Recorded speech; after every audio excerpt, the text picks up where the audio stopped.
welcome to the next episode of the CAPB Podcast. Today we have James Wilthew, an RAF veteran, and a previous intelligence officer from the RAF, no less, and the founder of the Afghan Rug Shop. Welcome, James. Thanks for having me, guys. Thanks for the invite. Really appreciate it. And being on the podcast, mate, with the actual Afghan rugs in the background is a nice touch. Well, yeah, I thought I'd come. I thought rather than sitting at home with some really dreary background, I thought I may as well come down to the shop so you can see what's going on. Perhaps show you around a bit as well. Yeah. Oh, yeah, that'd be cool, mate. That'd be cool. So, mate, we'll get on to the Afghan Rug Shop, which is, if I'm right, please correct me if not, in its 10th year. 10 in August, yeah. That is phenomenal. That it's gone through 10 years, including a pandemic, by the way. Yeah. Well, actually, the pandemic was the reason why we grew, but I'll come on to that later. Love that. Before we get onto it, if your career in the RAF was a highlight reel, what does that look like? Let me try and rattle it in 60 seconds for you then. So joined in 99 as an RAF officer, left in 07. I did 8 years. In that 8 years, the RAF officers, intelligence officers' role is to stand in front of a map with a pointy stick saying, "We'll attack Jerry here, here and here." And I realised very early on that I didn't really want to do that. So fortunately, I was able to escape a little bit. And of the 5 tours I did, 2 in the Balkans, Saudi before the war, Afghanistan and Iraq, 3 of those tours, I managed to do some sort of slightly more specialist introls with the Army. So I did 3 det tours and then 2 normal RAF tours during that. That was 5 deployments in 6 years. So it's quite a lot. After that, I had a kind of second career for 10 years in the MOD. So in about 18 years of service, I did most of that in Counter Terrorism. And the highlights, my Afghan tour, and we'll obviously come on to that in a bit more detail, which is really weird because not a lot of people say that, and I'll explain why in a little bit. The low lights was Iraq, to be honest. I wasn't in Basra, I was in Baghdad in 07, so the height of the violence was so many reasons why that was not a good time. But that was the low point. Afghan was the highlight, which is kind of not, as I say, not what you hear from most Afghan veterans. It's crazy, It's crazy because when we speak to a lot of veterans on the pod, it is the operational tours that are the highlight. Oh, yeah. It's like that real purpose people feel, you know what I mean? And it's like, even people who have established businesses, as I say, we're on nearly 30 episodes now. There are people who have been out 10 years. There are people who served for 35 years and people who served for 5 years.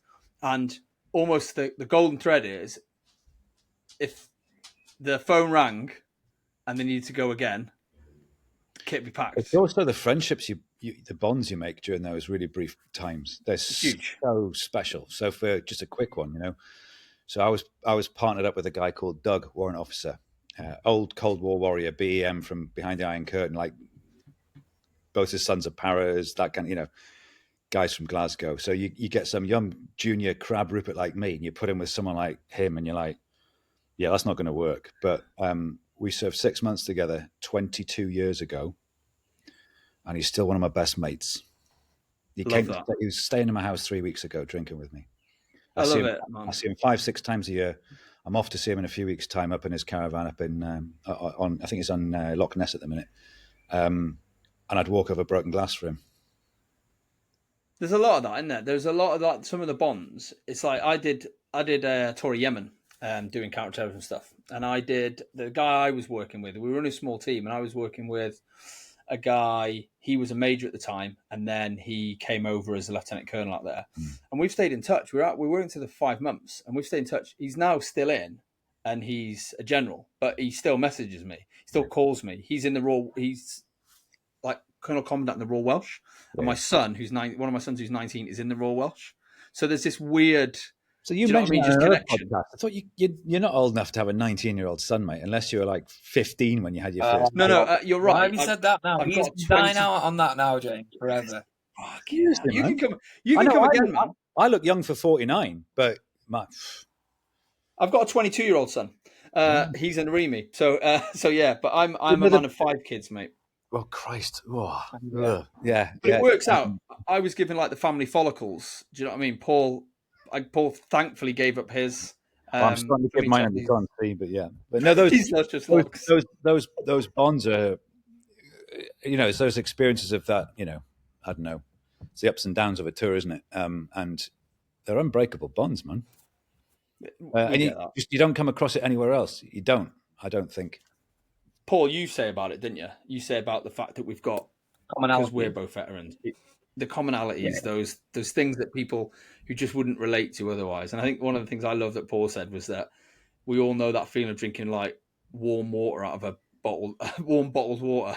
that sandy, gritty, warm bottled water, and you're like, as well. Yeah. I can still taste it. I think it worked for me because I never pretended to be particularly competent, and because people see through that when you're a junior officer anyway. And I was smart enough to realize that. And I was like, I remember the very first time I was in the Balkans. I asked two bootnecks. I got a lot of time for the bootnecks over them in Afghanistan and Bosnia. I said to two booties who were standing watching me, I looked at them, I went, lads, do you mind sparing me a couple of minutes? Because I ain't got a clue what I'm doing here. And they were like, yeah, not a problem. And I just thought, it's the way I've always been, regardless of the military. That never changed me. It's just some slightly pissed kid from the Northeast, So I just thought, I just got to be myself, And I think that's why Doug and I got on so well, even though we're from completely different worlds. Because we just giggled like schoolgirls for most of the tour, As most of our podcasts, just me and Paul giggling at each other. Even in the darkest points, we were giggling the most, which was it's nice to test yourself like that. 100%. Right, let's talk business. Business. What is the Afghan Rug Shop? Yeah, good one, isn't it? So 18 years in Counter Terrorism, so naturally I sell Afghan rugs now. It's a bit... so we import Afghan rugs, handmade, fair trade Afghan rugs from the northern provinces of Afghanistan to West Yorkshire. And we sell them in this lovely big shop I've got now and online all around the world. So that's it in a nutshell. But it happened totally by accident. So where did the idea come from, though? Because like you say, it's worlds apart from where you were. So yeah, it was... so I was basically... So to cut long story short... I was doing the London thing after I left the military, and I hated it. 3 years on a train and a tube every day. 3 hours on a train and a tube every day, and it was just like, oh. And after about 5 or 6 years, I said to the missus, "Come on, we've got to escape somehow." So she managed to get a posting, it's a government thing. So she was on a London contract, so we got a posting to the northwest to escape for a few years, just to give it a try. And because it was not a London job, they paid our rent up here, and we were able to rent the house out. Nice. So it was like another income into the family. It was like, oh, I might have a little sabbatical then, and started dabbling with a few things. I actually started a drone business. I've been commercially operating drones for 10 years, but that's more of a ex-RAF pilot's license, degree in photography, natural thing to do as a hobby. So, and I thought that was going to be the cash cow. That was, this is my new business. So we came to the Northwest 2012, 2013, but around then anyway, early teens. And I was doing this, I was starting to build a drone business. It's been going fine. It pays for its own kit, but it's like an acting thing. It's like a lot of jobs. It's like feast or famine work. It's good when you get it. Yeah. Very few people I know have a full-time job flying drones. It was a side hustle for me. Unfortunately, I didn't need it to pay the bills, but I thought I'll give it a punt, And the guy I was flying drones with came to stay at my house on the way to Scotland, and he was top of his tree in the drone world at the time. He was doing really well, and he was helping me out on a job. And he saw an Afghan rug on my lounge floor and went, "Where'd you get that?" And I told him all about it, And at the end of the conversation, he went, "Can you find the guy that you bought that from that you've just told me about? Can you?" This is 2015, 2014 now. And bear in mind, I was there 2003, 2004, a long time. And I went, don't know. He goes, "If you can find the guy you bought that rug from, mate, get 50, because there's bugger all money in drones." And it was quite a prophetic statement, actually. But and then I saw him again 2 weeks later, and he went, "Have you found him?" And he kept pushing me. "Have you found him? Have you found him?" So think about it, right? So 2003, 2004, so my tour of Afghanistan. I'll just sidetrack here slightly. I wasn't on Herrick. I was on Op Herrick. There was Herrick 1, 2, and 3. Then Herrick started. When I was there in 03, 04, it was just after the Americans, and there's a slightly crap, it's very accurate, but crap film on Netflix, Amazon about it, called 12 Strong. They just kicked Al-Qaeda and the Taliban out of the north of the country, two fighting factions in the north. They don't get on great, but they both hated the Taliban, so they just pushed them out of the north. Kabul didn't know what was going on. They needed some eyes and ears in the north. So they set up what they called PRTs, Provincial Reconstruction Teams. A bit of a misnomer, the name, but we were basically military observation teams. So we drove around in Land Cruisers, soft-skinned vehicles in 8 and 10 men patrols, just reporting in three, 4 times a day, just to give them the eyes and ears in the north. So it was our job to talk to locals, and we were welcomed. We were very welcome at the time. Kandahar and Helmand hadn't happened. I flew into Kandahar and Herrick. We managed to blag a trip once because I heard there was a North Face BX down there. So there was like 1,500 Yanks there. That was it. That was Kandahar before the city grew. And this is really early days. There was a unique period that was just such a privileged time to be there. It was insane. So we were just cutting around. We'd stay in local mud-built hotels. We'd go on patrol for a week, 10 days at a time, and just live and eat locally as guests of the warlords, basically. We had enough weaponry to run away bravely, but not to start a fight. Do you know what I mean? There were some very tense times, don't get me wrong, but most of it was permissive.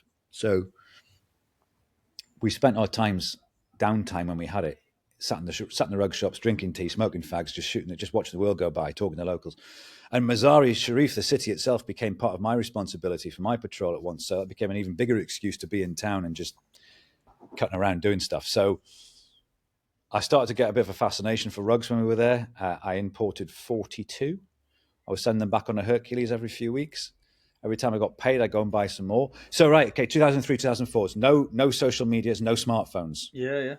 Unlike the Balkans, which is either weapons, parts, or CDs, this was a legitimate thing I could import, right? And I'm thinking, I'm never going to get the chance to do this again, so now's the time. I sold a load when I got back in the mess to help pay for our wedding. And the rest of them I just kind of held on to for future house I never had. It was just expensive loft insulation. And I thought nothing of it until 2014 when that friend says, where'd you get that from? And I went, oh, hang on, it's not 2003 anymore. There was no stable internet in Afghanistan at the time. It was like 64K dial-up or something. It was back his pants. But like in Blaenau for Stiniog. So I was just like, perhaps I can find him. It took me 3 months, right? I was Googling Mazar-i-Sharif, phoning random numbers on photographs I could see on shop fronts, going, is he there? Hello, And then eventually went through Facebook, found a couple of people linked me to eventually my interpreter from the time, who's safe and sound with his wife, his kids, his father and his brother in Newcastle now, which is weird because that's where I grew up, doing very well. He was given 2 hours to leave. That's another story. But he's safe. And he reintroduced me to the guy who was the trusted trader, the trusted guy we all bought from, And it took 3 months, but eventually we reunited online. And I said, can we just stop a minute? How mad is it that you reconnect with somebody or find some? I mean, this is where surely a little bit of training and your space as an intelligence officer would have helped to try and track down the guy who's selling rugs in Afghan. This is just normal to me. I absolutely love it. I sent an email. So eventually, I eventually found a guy on Facebook who claimed he was an interpreter for the American SF, and he said his hometown was listed as Mazar-i-Sharif, which is like a UK village. Yeah, so everyone knows everybody. And I messaged him and I said, he said, no, but I do know the guy you're talking about. I do know him. And I've got a friend who's got his details. So anyway, I eventually got in touch with Farhad, my interpreter, my main interpreter from the time. Really lovely lad, really honest guy as well. Got in touch with him. And then he said, I'll be going home soon because he was in the States at the time. He was on a conference in the States or something. 15 years has passed. And he said, but no, he's still there. He's still there. The guy, Rafi's still there. I'll pass him your details. I was like, all right. So, and then we did this. We just reunited online with a was it a WeChat or WhatsApp call we did? WeChat, I think it was. He said, I'm still alive, my friend. I'm still here. He said, nobody's buying Afghan rugs. Everyone's buying cheap machine-made copies from Pakistan. I said, well, I'm thinking of buying some, all the time my wife's going, how can you trust this guy? And I'm like, I do. He's a friend. One of the things you don't do when you're on tour is leave locals with all your personal details, obviously. So that's why it took so long to find him. Yeah, of course. Yeah. But my wife's going, how can you trust him? And then he said, in one of the conversations, he went, the prices have not changed since 2003, my friend. And my wife went, he could have told you. He could have told you the prices had tripled. And he didn't. And I went, no. And I checked my I still had records from 2003. I was like, that's exactly the same price as us, you know. And he was on about, the quality is much better now because of investment from the West. And I thought, is this possibly sales patter, you know?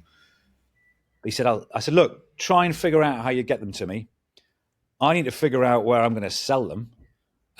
So give me a couple of months. He said, you give me a couple of months. And he sent me a box. I sent him $50 through like some Hawala money transfer thing. I was like, And he said, I got it. I was like, all right. So I sent him $500. And then he sent me a box of rugs.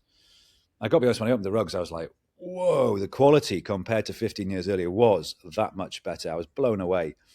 And I thought nothing he said hasn't panned out, you know. And I said to him, I said, look, I've got to take a punt on this guy. We were friends. I trusted him at the time. You know, and rightly or wrongly, that could be my downfall, but my entire business is based on trust. I think it's fascinating. There's a few things, right? Can you speak Arabic? No. So all of these phone conversations, if not through your Turk, were like broken English. He speaks workable. He speaks pretty good English. He speaks workable English. I mean, well, I say workable, but there's some of it still lost in translation. But Christ, better than I can speak Dari. So the Afghan Rug Shop is a shop. The intention was to have a shop and sell them in a shop in West Yorkshire. That was always the plan. So this was the risk. Okay, so it's calculated risk, isn't it? And you've got to know your left and right of arc. And this is what I know. One of your questions will be setting it up and sort of lessons learned. So this is kind of in that area as well. I was like, I thought this is going to work. I think this is. I live in a town I live in Hebden Bridge in West Yorkshire, right? It's Gentleman Jack was filmed here. Happy Valley was filmed. Have you ever seen Happy Valley? Happy Valley's ace. You know, and Gentleman Jack as well. There's some great films being done in this area. It's a beautiful place in the Calder Valley. Beautiful. I mean, I'm looking across the road and I can see woodland, and occasionally you'll see deer running on the hills. But you know, it's just stunning. So it's like a little bit of like a little Knightsbridge of the north. I'm halfway between Leeds and Manchester, just off the M62, in a beautiful sunny valley, sunny most of the time. And it's kind of the right clientele. I was like, the shop might do all right. I'm the kind of person that drives past an empty shop and goes, that'd make a nice shop if I ever needed a shop. I'm always looking at stuff like this. Yeah. You know? So I thought, well, I know there's a few shops in town empty. And the risk wasn't too much of a financial risk. Our kids were really young. We had basically, I took a loan for 15 grand for unsecured lending. Now, I didn't know what that meant, but at the time, so unsecured lending now is 25 grand. It was 15 at the time. That means you can borrow that much. And you're not going to lose your mortgage. No justification. It's all insured. It's all insured. Yeah. So where you get from Tesco's or Marks or Direct Line, no one gives it. It's a 5-minute phone call. It's in your account the next day. If you ask for a penny more than that, inside leg measurement, business plans, you name it, you know. So we said, I want a car, please. Can I have 15 grand? And they went, yeah. So 15 grand hits the account. So my worst case scenario was it all goes Pete Tong, right? I'd worked out, it was only £800 a month rent for the tiny shop I had. I say it's not tiny, it wasn't tiny, but for the shop I had, I thought half of the 15 grand I'll keep to one side for rent. The other half I'll spend on fixtures, fittings, and I did it all myself, painted it all, decorate it all myself. I mean, we use scaffolding. Costs nothing. It's 300 quid. I'd seen some wrapping paper in a shop displayed like that. So I thought, well, that'll work well for my rugs. And it, all up the walls. It's great. Costs nothing to fit the shop out. So I thought, well, I didn't have a lot of stock, but I thought I've got 6 months where I don't have to sell anything and I can afford to pay the bills. And I'll know in 6 months if it's going to work. And let's give it a punt. And the worst case scenario, so the left of arc on that one is, if it goes wrong, I owe, I think it was Marks and Spencer's, £224 a month. For 5 years. I can find a job to pay that. It's okay. But that's the worst case scenario. Best case is we'll do all right. And opened for the first month and took 10 grand. Fucking hell. And it's not stopped since there. Mate, I tell you what it is, right? We have a lot of veteran own brands. That's the whole point of the podcast. And a lot of them start small, scale up, start in a bedroom, scale up, blah, blah, blah. Yeah. A lot of them, like some of the clothing brands have add on. They come up with an idea, they've sold online. Even their aspiration is to go, it'd be really, pretty cool to have like a shop. Yeah. Whereas you're like, I'm having a shop. I'm going to sell stuff in a shop and then we're going to see how it goes. And I think that, mate, is a unique business. But the reason why I took that approach is you kind of need to see and touch these things. they're very tactile. You need to physically see them and touch them. There's also something about, I think anyway, if I'm buying a rug online, if I know they've got a retail premises I can go and visit, I feel less likely that I'm going to get scammed. There's a load of shit rugs on eBay. There's some actually really, really good ones that are selling for stupidly low prices that are superb rugs as well. It's a really weird thing to sell. But if you've got a retail space, it gives people confidence that you're genuine. It also gives, we're halfway between Leeds and Manchester. So from a regional perspective, people drive from up to 2 hours to come and visit this town. It's a proper tourist town. So for years and years, 95 to 100% of our sales was footfall through the door. Love that. And I thought it was just the right thing to do, because this valley's got thousands and thousands of, pretty wealthy middle-class people that, are often in town shopping. And I thought, there's a shop, it's 800 quid. And if nothing, my intention was always to have a website as well. My intention was long-term, it would be an online business.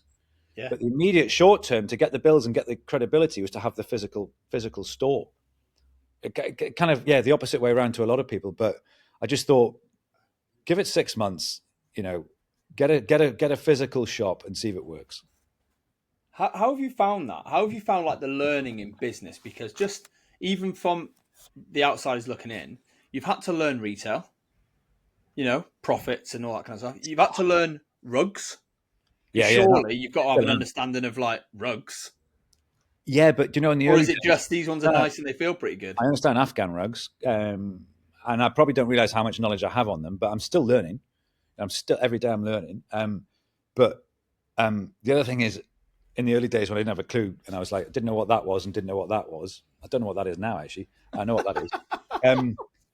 Is I'd go, well, there's no point in me trying to justify what it is. It's like a work of art. You either like it or you don't, and nothing I say is going to convince you otherwise. So if you like it and you can afford it, buy it. If not, don't worry about it. Just have a nice browse, And that was the approach I took. It's fascinating.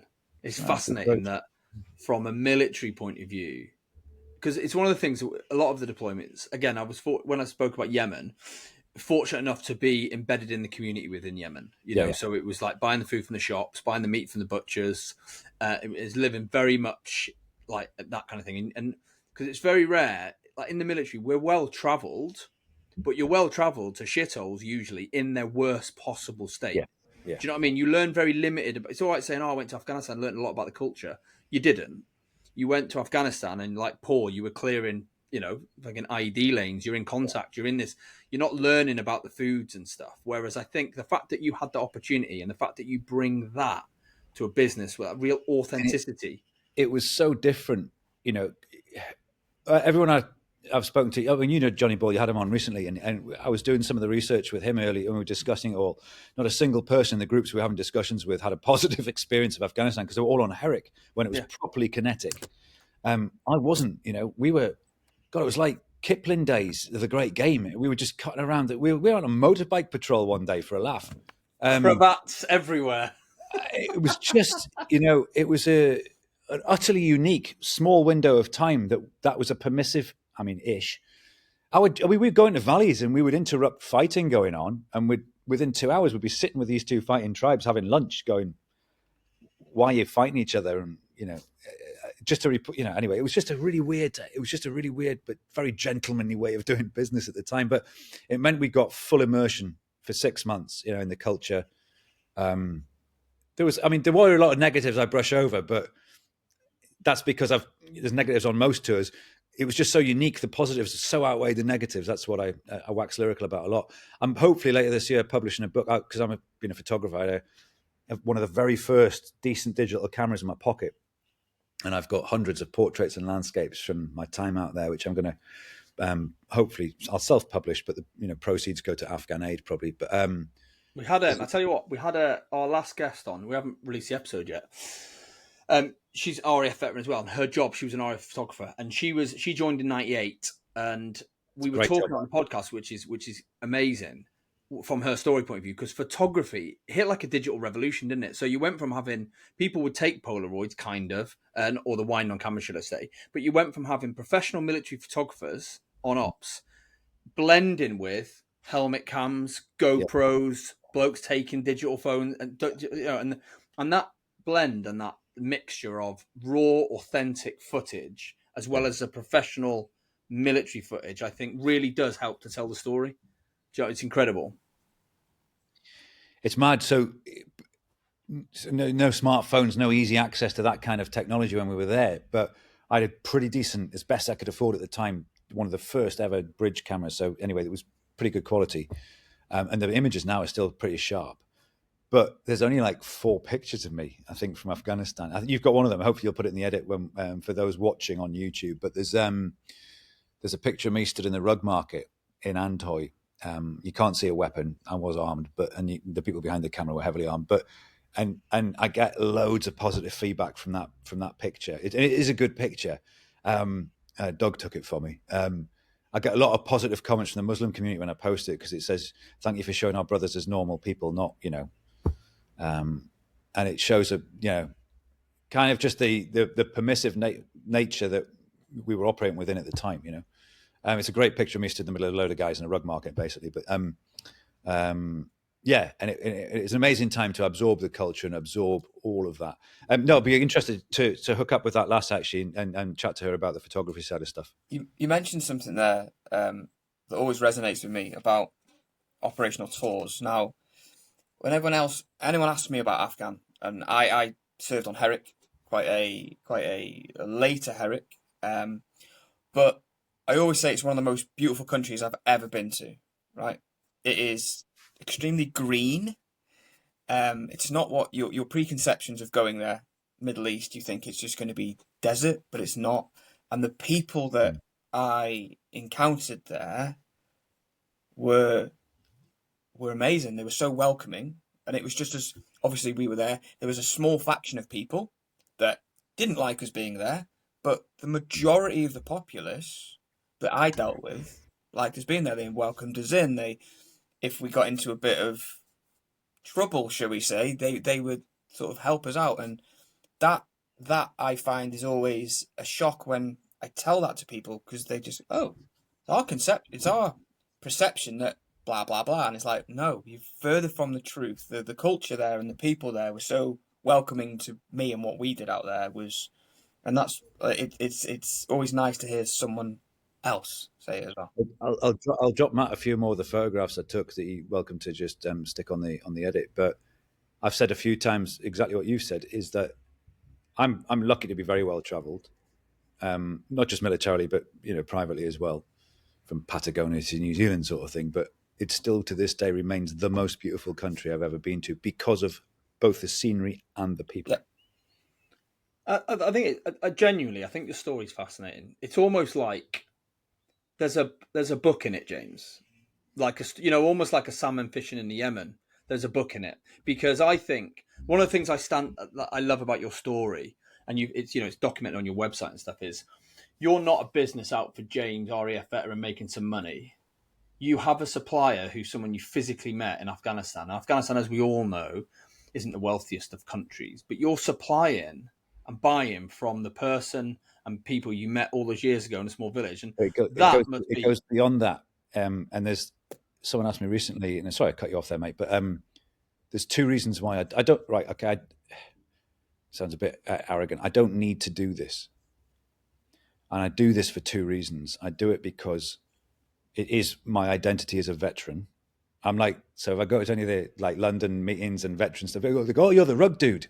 I go, "Yeah, have you heard of me?" And they go, "Oh, yeah," which is odd, but you're the rug fella, It's my identity as a veteran, but most importantly, I do this because I love doing this, and I support over 1,000 Afghans directly. I said to my mate, I said, "Mate, what are you talking about?" I said, "It's like 100, 150 weavers." "You're just thinking about the weavers."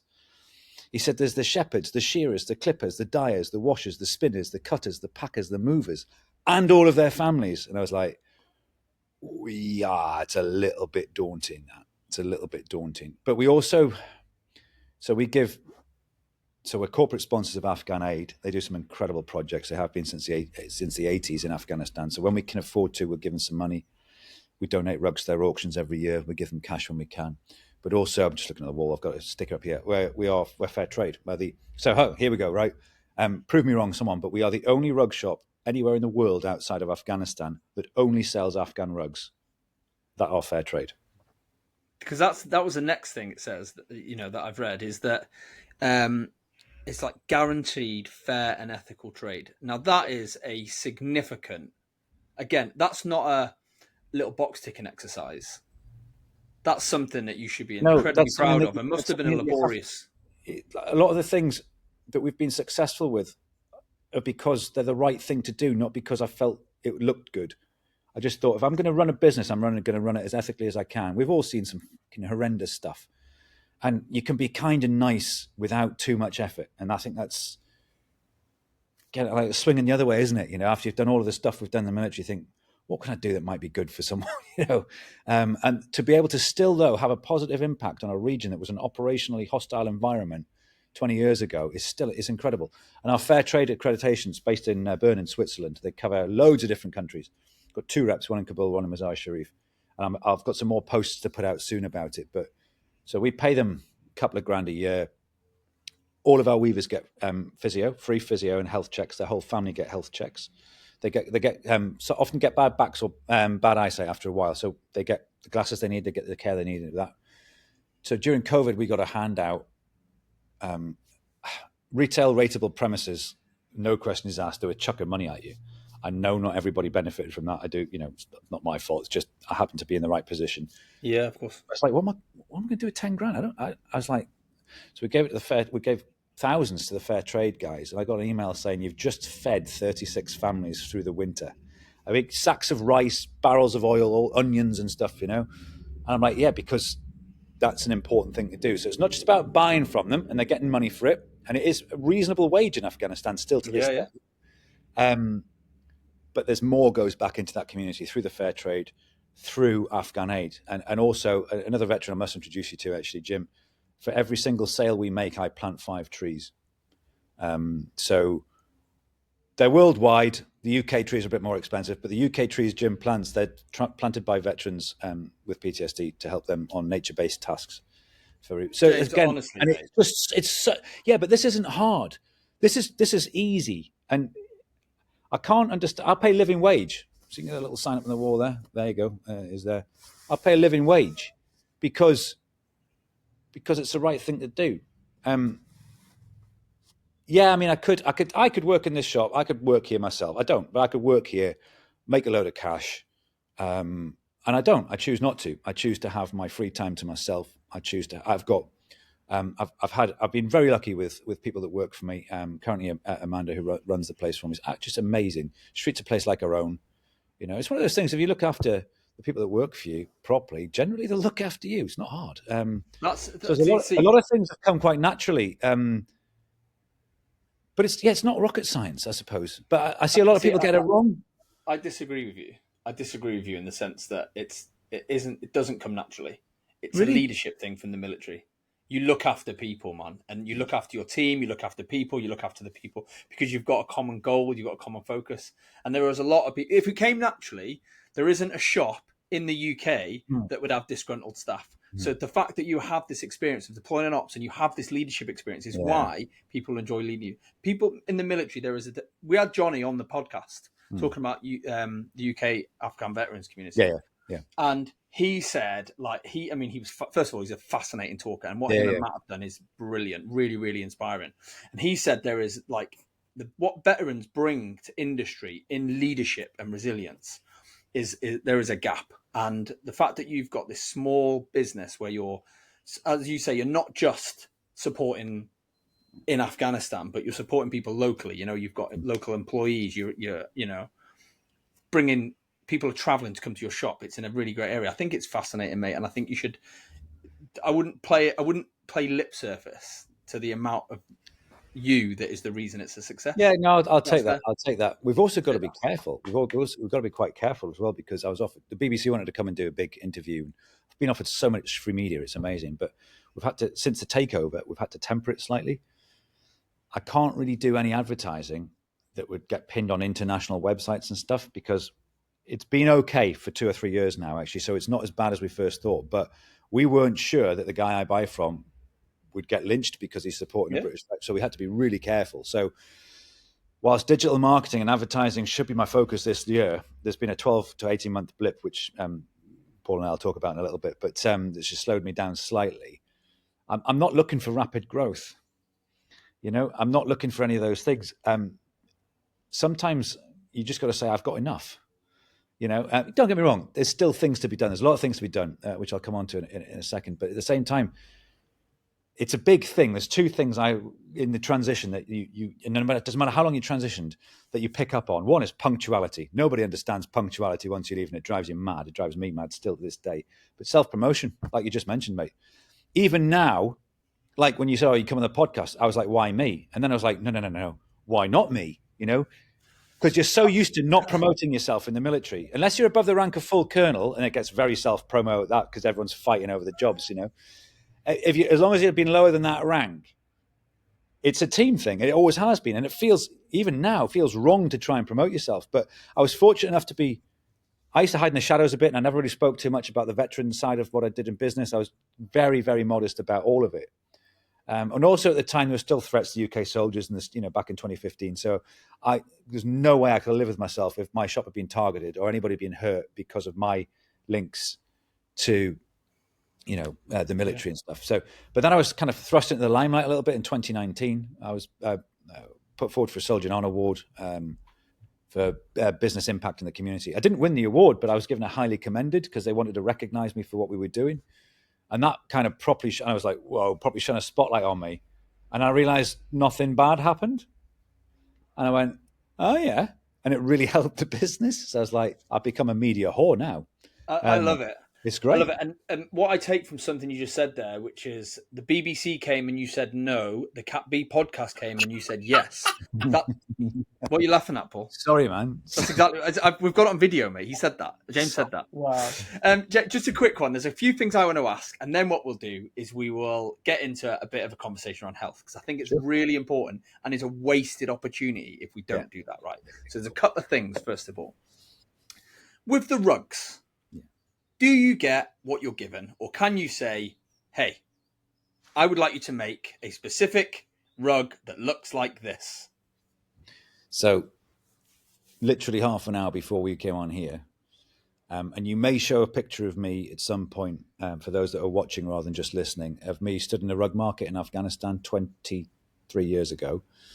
That is my WhatsApp 20 minutes ago. That's the same market, and that's the rug being offered to me. And I say yes or no. Right. I love that. And I love that all the time. It's my entire business is done on there. I love the raw authenticity of him going, I think I know what you want, as opposed to people saying, can you get me one which has got one? But I just go, no, mate. Mate, don't. No, so I can't sell that. Give me some. Let me just cross it off. Paul, you can't make a bespoke CAPB podcast. Of course I can. So, yeah. So hang on. So as if I'd been expecting this conversation, this is part of where the business is going now, is bespoke rugs. So there was three things I wanted in terms of growth for the business. I wanted a new shop because the shop we had was small, but it was nice, but it was too small. Couldn't display anything bigger than a 3-meter rug. I wanted a new website because I was on a WordPress system, which was a bit clunky and it was really hard to get stuff on. I mean, 7 years ago, WordPress and Shopify were on a par, but not now. And I wanted to push the bespoke rugs a bit more. All in the wrong order. We ended up with a new shop because of COVID, which was a really fortunate thing. If you were selling anything to do with the house, fitness, or your garden during COVID, you smashed it. And we then had the deposit to buy our own place. And I've now got a shop 4 times bigger than I previously had. It's brilliant. It's an old bank with a vault still as well. It's great. I love it. But then the other one was bespoke rugs. And you send me a JPEG and I make you a rug. So there's a mate of mine who's now boss of the Atlas Squadron down at Bryce Norton. Hang on. Can I do this without trashing my computer? Can you see this? Hang on. For those of you that are listening rather than watching, I'm now showing. Scene. Yeah. That's got the King's crown on as well. So that's a squadron crest on a 1.5 meter rug that I've just had made for a mate of mine who I'm going to go and see soon and present that to. So yeah, we can make you could get a family photograph turned into a rug. I wouldn't recommend it; it would look awful. But so some of the detail is, I mean, you pay for it, but the details. I'll tell you why I said it. I went to the Gen Dit thing this year in Bristol, and I saw the one from last year with Chris has done with the Gen Dit, and I saw the rug with the Gen Dit, and I was like, We sort you one of those, with the mate. dog pooing on it. I wonder if I've got another order going in the next few weeks, so I'll stick you on the list, mate. I love it. Right, listen, you've just told us where the business is going, and I think that kind of the growth that you're showing, where it will go, your humility, right, James, is there is a level to this, mate, and the fact that a couple of things, just on a business sense, ethical and fair trade is huge. Tick. You've been going for 10 years in retail, and you've been through a pandemic, and you're a veteran-owned business. We've been flooded. We've been flooded. I was knee deep in water in my last shop within 4 months of opening. Yeah. Of course you have. And of course it didn't make a dent in the business. I love it. I love your resilience, James. I love everything about the business. And Thanks, for that, and for you sharing your story, thank you. I am 100% serious as well. There has got to be a novel in this. I'm not talking about a real life, but there is a romantic approach to the fact that you've physically shook hands and been in that place in Afghanistan. And over 20 years later, you are supporting thousands of families in the same village. Now that you're back, now that you're out and you've got a shop, it just, the whole thing is beautiful, mate. It is like a really beautiful story that if you read it in a book like Salmon Fishing in the Yemen, you'd be like, but great imagination this guy's got. To complete the novel, I've got to go back. Yeah. I love it. Right. Let's just talk about life situations. We've mentioned this a few times on the podcast. The podcast wouldn't exist if almost a year ago today, Paul wasn't diagnosed with bowel cancer. He was diagnosed with bowel cancer, 39 years old. It put a shock through the whole family, and it made me and Paul stop procrastinating and start the podcast. Make no mistake. But James, you have also almost in sync with Paul. April, yeah. Do you know what I mean? Unfortunately, been had bowel cancer. Yeah, April last year. And everyone asks, don't they? But it's dark blood in your poo. It's not a good sign. Yeah. And it took a few weeks for me to go, is that what I think it is? Anyway, I went for colonoscopy, flexible stigmoidoscopy. They put fascination with my bum hole with all the medical professionals for some time now, and probably for years to come, which is fine, whatever. Yeah, and they went, yeah, that's not good. That so had the tests and stuff, and was it July? I had the op in July, so they took out 12 inches of my bowel. So your tumor was a lot bigger than mine, but I was a much smaller tumor. It was isolated, and it hadn't penetrated the bowel wall. So they took out, for some reason, 12 inches of my bowel. Yeah. Fortunately, they said they tested all the nodes. Every single node was clear. There'd been no spread, so it was really isolated. They said, "Oh, you might need a stoma." So Paul, you had chemo, but I dodged chemo, but I had a stoma for 7 months. So yeah, but mine was bag your poo stuck to your chest. Mine was slightly weird because I had chemo post-op. So once they removed it, this is how weird it is, mate. Right? You were diagnosed in April. I was diagnosed in May. We both had the surgery. I had surgery in July, and then I was fortunate enough not to get that much of the bowel removed. Still had 6 inches, 15 centimeters of the bowel removed. Didn't need a stoma. When the results came back, same as yours, the lymph nodes, and it was clear. Yeah. But they said, "Oh, there's a little bit of an anomaly here. You're going on 6 months of chemo." And then I was like, and then my head went to a different space because I felt a bit more. I was looking through a diary last night, as I do, and I wrote in there that I felt like an imposter because one, I never suffered from having cancer. What was found is exactly the same, dark blood. Took me then, is it, isn't it? And what flipped the switch for me is I went to the toilet, there was blood there. I went upstairs and the NHS advert was on. And I was like, that's weird timing. I'm going to get it checked. And then from that, it resulted into what it was found. And then when I was on the chemo, I felt like because I haven't got cancer, it's been removed. It just felt like that. Yeah. So I felt like a charlatan because I hadn't had chemo. or radiotherapy. I thought, nah, I can't really, So I woke up, supposed to be 3 or 4. I had 10 hours of surgery. There was all sorts of complications apparently, but because my lump was so close to the exit, he said, well, with belt and braces, I went, what's that? Yeah. Went, that's a stoma. I went, oh, fuck. Right, okay. And it went a bit dark for 48 hours. And then I thought, no. I'm not having this.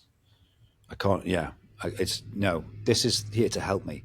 This is going to be my little buddy.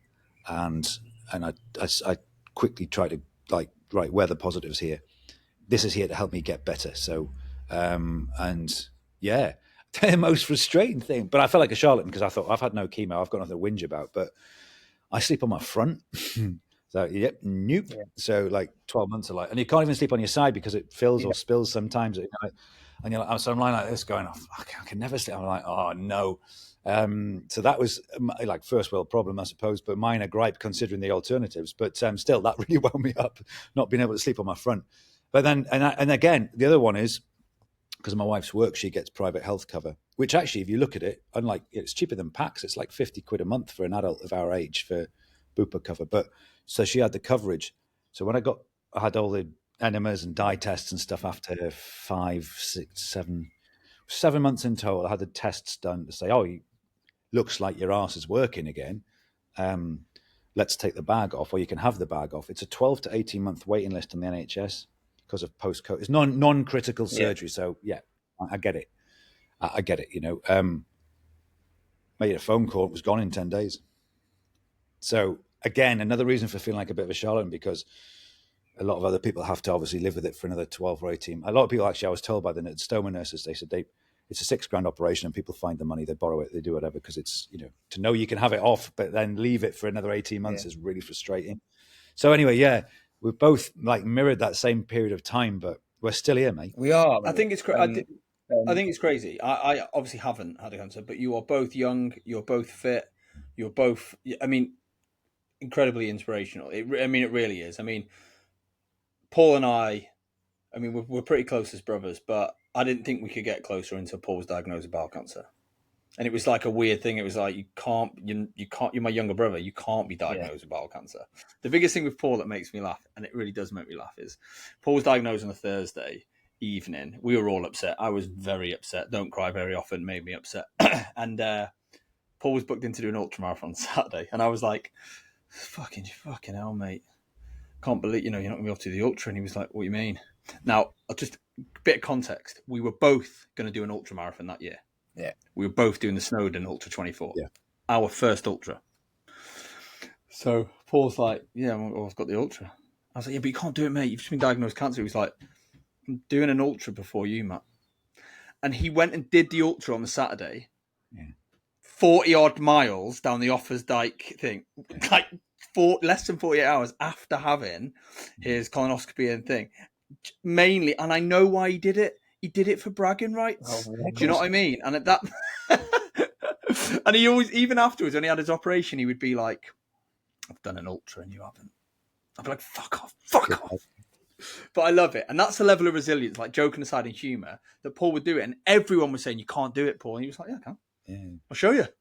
And it's fascinating. It really, really is. With the stoma as well, I was trying to it's really easy. So I was talking to the stoma nurses, and they said, "Oh, some people don't even leave the house." I was like, I've been hill walking, I've been swimming. People look at me funny in the swimming pool. Fuck off. Yeah. Have you? And I think it was good that I did that because, it was always nice to have like my wife with me and I didn't venture too far. And I've only had it gone a month or two. It was a month or two now. And I said to my wife, I said, I need to go down to London for a night or two. And she went, why? I said, by myself. She's like, why? I said, I'll come with you. I went, no, I've got to go by myself. I said, whether you've noticed it or not, I've been so reliant on having people close by to help if they needed to. I can now do this by myself without feeling the need to have support with me. So it's just weird, but I feel I need to do it.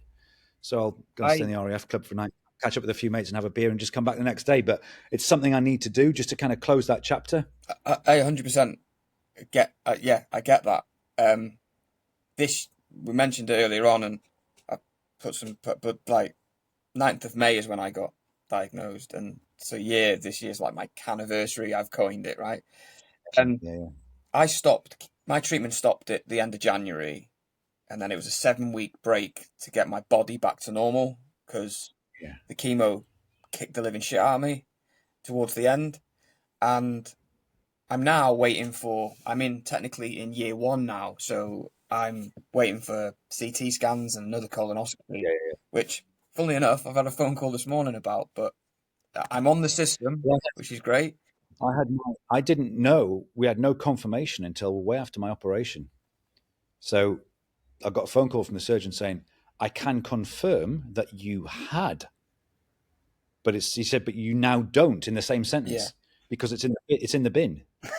And I was like, so I did, but I don't. And he went, yeah. So again, even then, I'd found out after I didn't have it, which is like, I felt even more like a charlatan, if you know what I mean. And so my 6-month point was, I had my bloods done. So my bloods were reading basically 0. Well, 1. They go 1 to 5. 5's a bit of a concern. 4 is 2. Went, it's clear. You're totally clear. But I think in terms of staying clear, and this is my spin on it. Others may massively disagree, but so I had treatment for 3 years for PTSD. Something I used to mock back in the day. I mean, seriously, remember those phrases we used to use? Man up, man the fuck up, such destructive things to say. But we had no choice in the noughties. We were just on constant back-to-back tours. So pressure builds. Anyway, blew a gasket. I didn't know what the average length of time before it manifests is 10 years after you leave, which was bang on the money for me. Anyway, long story short, got some great help, really great help, which is now up courage. It wasn't at the time, but got some really great help. Session every fortnight or every month or so for a long time. But I said to someone, I said, look, all of the stresses, the fear, the anger, it was all bum clenching, pit of the stomach stuff. Guess where the tumour was? I think the two, and there is some research to suggest there's a correlation between brain activity and gut health. So I think that was a legacy of my PTSD, which I feel is very much behind me. Or never 100%, but I'm much better. I think I created that through that fear and anger and stress. You can't be that stressed and tense and for so long without it manifesting some kind of dis-ease somewhere. And I personally think that's what it is. So I'm confident, touch wood, that having dealt with all of that and moved on, the little sort of aftershock, which was, by the way, here's a little slap around the chin. Start smiling more, start enjoying life more, leave that shit behind you because it's not relevant and none of it's your fault. I want to ask you a question. And I think if I try and keep that mindset, I think I'll be okay. I want to ask you a question about it, right? Now, my mindset around it all was, oddly, I've been through worse, right? Yeah. I would always say, well, I've been through worse. And they're like, people say, well, what do you mean? I'm like, well, I've experienced, because I wasn't in gut-wrenching pain. I wasn't like bleeding from the eyes. It was something that was happening with me. I know I had something inside me, and then how I worked out, we had friends and family who were going, yeah, but what if this happens? And I'm like, look, this is how I dealt with it. And for anyone listening, this is how I dealt with it.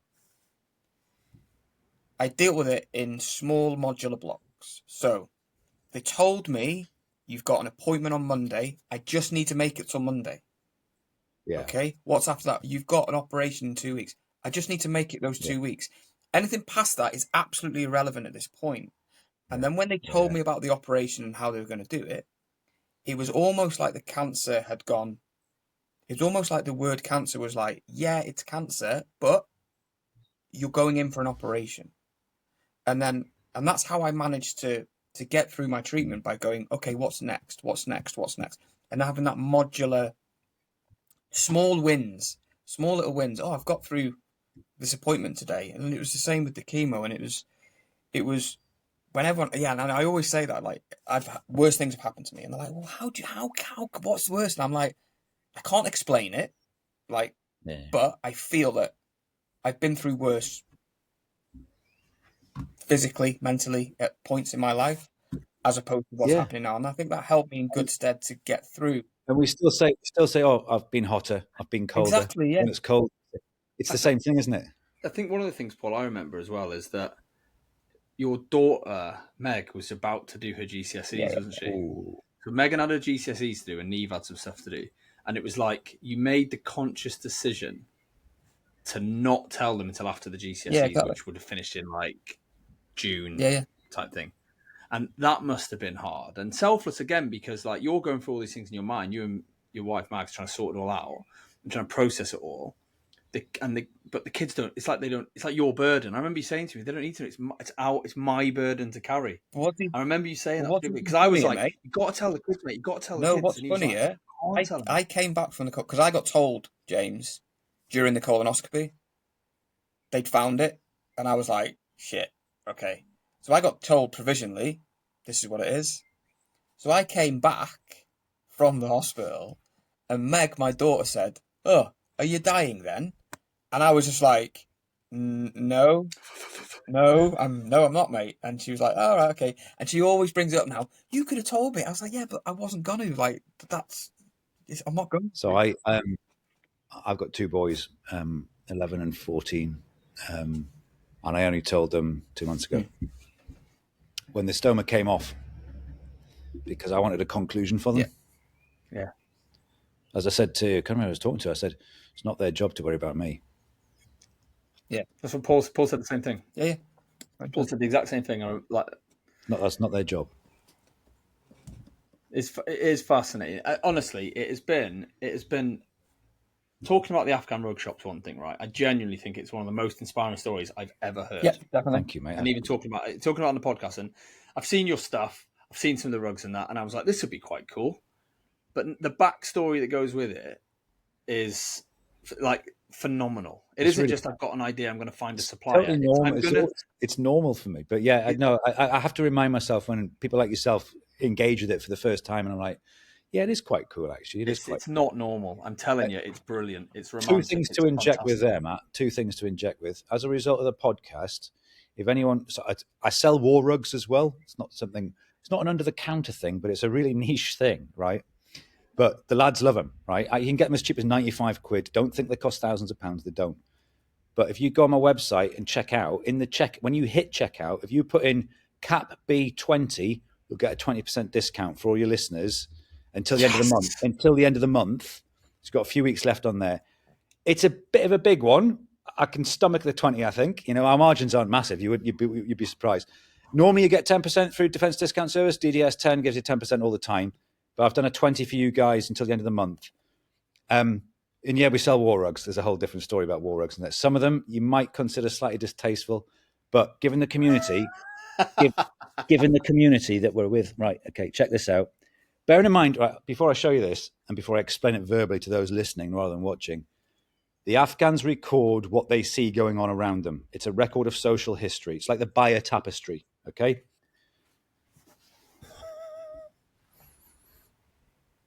Oh my God. Too soon? I mean, not for us. I mean, that's an image of an aircraft with people falling out of it, and it says the fall of Afghanistan on it. That is a record of what happened. That's all it is. These people are illiterate. It's their newspapers. It's how they record what happens historically around them. I've got drones on rugs. I've got Russians leaving Afghanistan with tanks and AKs on rugs. I've got poppies on rugs. It's a record of social history. Once you accept that, that's not offensive. But it's not something I put in the shop window. I get a lot of clicks on them online. It's not offensive, but it is. I mean, it's one of those, isn't it? When that happened, and like watching the documentary, and again, we talk about how we document stuff. I mean, frightening.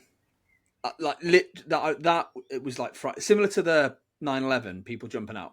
See, my eye goes, actually, that's the wrong aircraft type, and only two people jumped, not three. But anyway, I'm splitting hairs. Yeah, I mean, that's a Herrick, and it's not it's not it's not a C-17. But and that guy was really well educated. One of the first to fall he had 2 degrees or something. He was really well educated. I think it's just crazy. And what that from the outsider looking in, I say the outsider, from that time is the desperation must take.